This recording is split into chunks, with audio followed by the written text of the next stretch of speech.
Nerves. ന്യൂറോൺസിന്റെ ഗ്രൂപ്പിനെയാണ് നമ്മൾ nerves എന്ന് പറയുന്നത്. ഓരോ ഫങ്ഷൻസിന്റെ ബേസിൽ ഈ നെർവ്സിനെ മൂന്നായിട്ട് ക്ലാസിഫൈ ചെയ്തിട്ടുണ്ട്.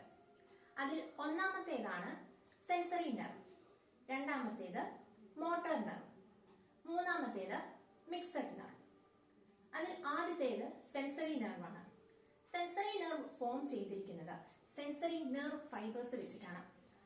സെൻസറി നെർവിന്റെ മെയിൻ ഫംഗ്ഷൻ എന്ന് പറയുന്നത് നമ്മുടെ ബോഡി പാർട്സിലുള്ള നമ്മുടെ ഡിഫറെന്റ് ബോഡി പാർട്സിലുള്ള ഇമ്പൾസസിനെ സ്പൈനൽ കോഡിലേക്കും അതുപോലെ തന്നെ ബ്രെയിനിലേക്കും ക്യാരി ചെയ്യുക എന്നുള്ളതാണ്. ഇനി സെക്കൻഡ് വൺ മോട്ടോർ നെർവാണ്. മോട്ടോർ നെർവ് ഫോം ചെയ്തിരിക്കുന്നത് മോട്ടോർ നെർവ് ഫൈബേഴ്സ് വെച്ചിട്ടാണ്. മോട്ടോർ നെർവിന്റെ ഫംഗ്ഷൻ എന്ന് പറയുന്നത് സ്പൈനൽ കോഡിൽ നിന്നും ബ്രെയിനിൽ നിന്നുമുള്ള ഇമ്പൾസസിനെ നമ്മുടെ ബോഡിയുടെ ഡിഫറെന്റ് പാർട്സിലേക്ക് ക്യാരി ചെയ്യുക എന്നുള്ളതാണ്. ലാസ്റ്റ് വൺ ആണ് മിക്സഡ് നെർവ് എന്ന് പറയുന്നത്.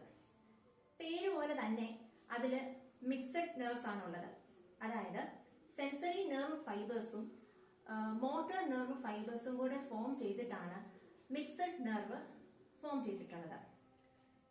അതിന്റെ ഫംഗ്ഷൻ, മിക്സഡ് നെർവിന്റെ ഫംഗ്ഷൻ എന്ന് പറയുന്നത് ബ്രെയിനിൽ നിന്ന് സ്പൈനൽ കോഡിലേക്കും സ്പൈനൽ കോഡിൽ നിന്ന് ബ്രെയിനിലേക്കും ഇമ്പൾസസിനെ അങ്ങോട്ടും ഇങ്ങോട്ടും ഇമ്പൾസസിനെ ക്യാരി ചെയ്യുക എന്നുള്ളതാണ് മിക്സഡ് നെർവ്സിന്റെ ഫംഗ്ഷൻ എന്ന് പറയുന്നത്. അപ്പൊ നമ്മൾ ഇന്ന് പറഞ്ഞത് ത്രീ ഡിഫറെന്റ് ടൈപ്സ് ഓഫ് നെർവ്സിനെ കുറിച്ചായിരുന്നു. അത് ഏതൊക്കെയായിരുന്നു? Sensory nerve, motor nerve and mixed nerve. Thank U.